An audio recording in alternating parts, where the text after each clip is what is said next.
और ऊपर वाले की इच्छा है कि मैं जीतूं। मेरे एक समर्थक ने बड़ा अच्छा नारा बनाया है, एक टेम्पो पर 5 सवारी, डॉक्टर आनंद पांडे। आप देख लीजिए विधानसभा चुनाव में कहीं पर गृह मंत्री आ गए, कहीं राहुल गांधी आ गए, कहीं ऊपर वाले की इच्छा है कि मैं जीतूं। मेरे एक समर्थक ने बड़ा अच्छा नारा बनाया है कि एक टेम्पो पर 5 सवारी, डॉक्टर आनंद 5 गुना भारी।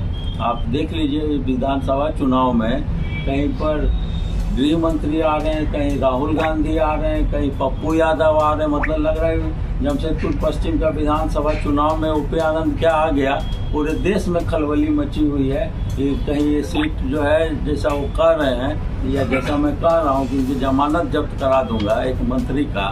तो आप समझ रहे हैं एक डॉक्टर जब एक स्वास्थ्य मंत्री जो अपने कई सारे कारणों के कारण चर्चित हैं, क्या मैसेज जाएगा पूरे देश में। आगे से लोग भूल जाएंगे किसी आदमी को सत्ता की ताकत से किसी आम आदमी को परेशान करना। ये इतनी बड़ी लड़ाई है खड़ा, इससे पहले कोई नहीं जाता था वहाँ। अभी मैं आजाद नगर में 700 लोगों के साथ पद यात्रा सीधा मुकाबला किससे मांगे? बोल रहा हूँ कि जमानत जब्त करा देंगे तो पूछ रहे हैं कि किससे मुकाबला है। जनता चुनाव लड़ रही है, किसी से मुकाबला नहीं है। और 1932 के अस्तित्व के लड़ाई में जनता को आप मिटा देंगे, उसको आप मृत्यु सैया पर बैठाए हुए हैं, उसको चिता पर लिटा दिए 1932 का खतियान से आग लगाने की आपने घोषणा कर दी है। भाजपा की समर्थक पार्टी टुकुर टुकुर देख रही है और आप पूछ रहे हैं कौन लड़ रहा है। जनता लड़ रही है इस चुनाव का। आप देख लीजिएगा 13 तारीख का चुनाव, और जब रिजल्ट आता है तो जो आप जिसको दिग्गज बोल रहे हैं ना, वो कहाँ होंगे आपको खुद पता चलेगा। इसमें ही सबक सिखा चुका हूँ। लेकिन मैं किसी व्यक्तिगत लड़ाई में नहीं पड़ता हूँ और जीता हुआ आदमी हारा हुआ आदमी के बारे में बात नहीं करता है। लेकिन वो लड़ाई जो थी अहंकार की लड़ाई नहीं थी, वो लड़ाई जनता के जीवन से जुड़ी हुई थी। बहुत सारे कोविड मरीज बेमौत मारे गए हैं। मैं इसके बारे में विस्तार से सबूत के साथ 10 तारीख को प्रेस कॉन्फ्रेंस करूंगा। आप लोग अपना पुराना रिकैप को तैयार करके पूरे सवाल के साथ आइएगा। मैं हर एक सवाल का जवाब। इसको व्यक्तिगत मुद्दे को लेकर कोई चुनाव नहीं लड़ता। मेरे व्यक्तिगत मुद्दे से जनता को क्या लेना देना। मैं जनता की आवाज बनकर इस चुनाव को लड़ रहा हूँ, इसलिए जनता के मुद्दे की ही बात होगी। जहाँ तक व्यक्तिगत मुद्दे की बात है वो मैं जीत चुका हूँ और मैं हारे हुए व्यक्ति को बार बार बोलकर उसको तवज्जो देना नहीं चाहता। क्षेत्र संख्या 49 से विधानसभा का चुनाव लड़ रहा हूँ।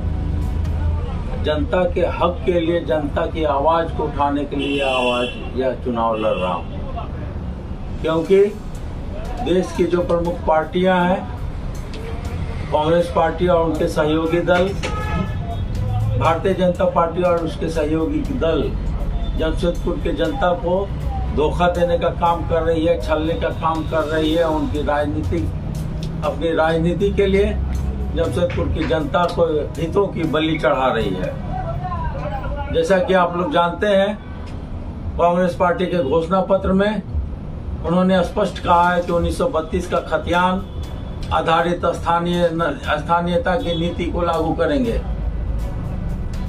भारतीय जनता पार्टी भी इसका मौन समर्थन करती है, सदन में इसका समर्थन करती है। मैं आपका ध्यान इस तथ्य की तरफ आकर्षित करना चाहता हूं कि जमशेदपुर इंडस्ट्रियल टाउन है, धनबाद इंडस्ट्रियल टाउन है, और जब इंडस्ट्री का विकास होता है तभी राज्य का विकास होता है। लेकिन ये झारखंड की सरकार जो है ये आत्मघाती कदम उठाने के लिए पूरी तरीके से आमादा है, जिससे जमशेदपुर वासियों के अस्तित्व पर ही खतरा उत्पन्न हो गया है। आपको पता है कि 1932 आधारित खतियान गुलाम भारत में किया गया था।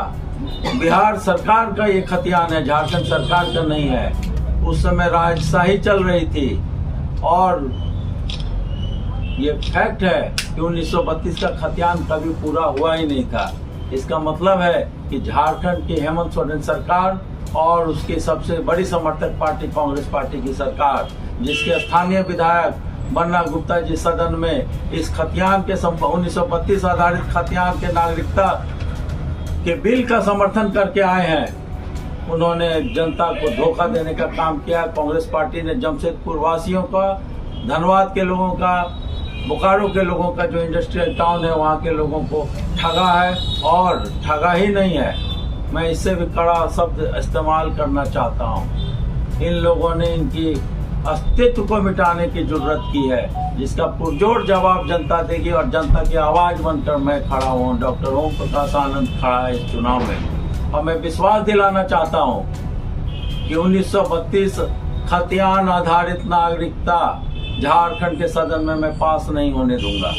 और यदि मैं कमजोर पड़ा वहाँ तो मैं सुप्रीम कोर्ट से इसको निरस्त करा दूंगा, क्योंकि इसमें 3-4 खामियां हैं।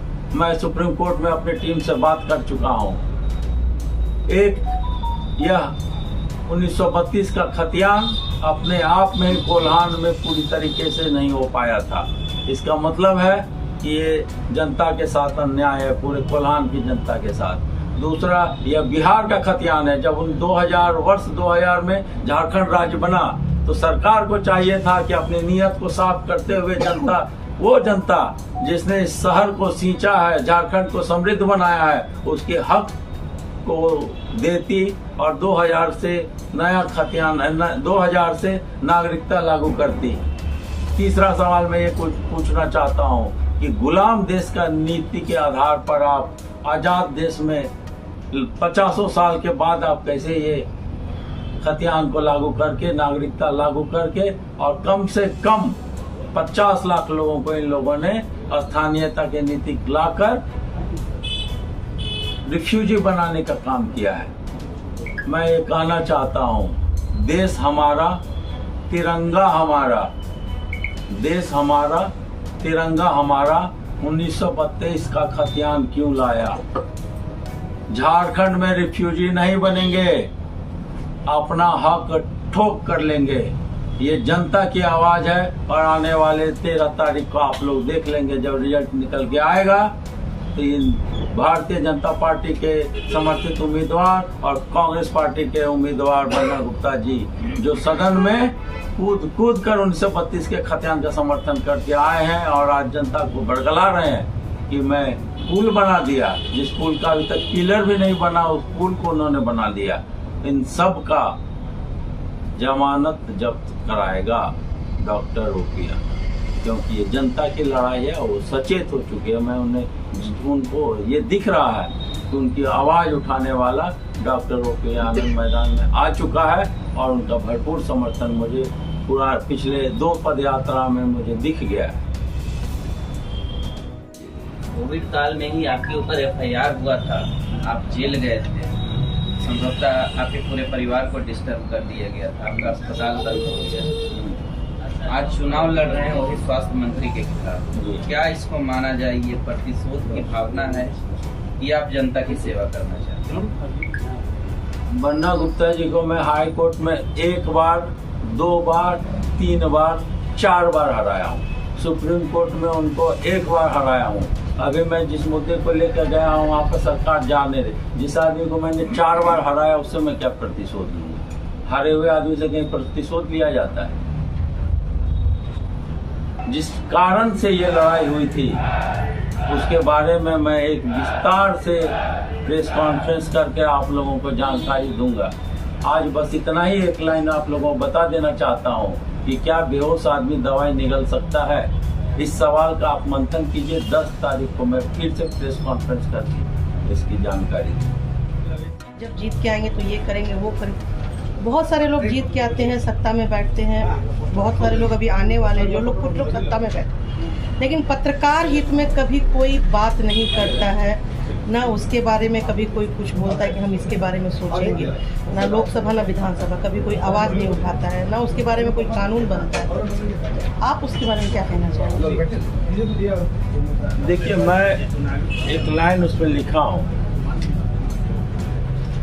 ख्याल सबों का उन्नति सभी। सबों का ख्याल का मतलब उसमें हर एक आदमी आता है। इसके बाद में सबके साथ बैठकर मुझे कुछ जानकारी है क्या परेशानियों से गुजरना पड़ता है पत्रकारों का।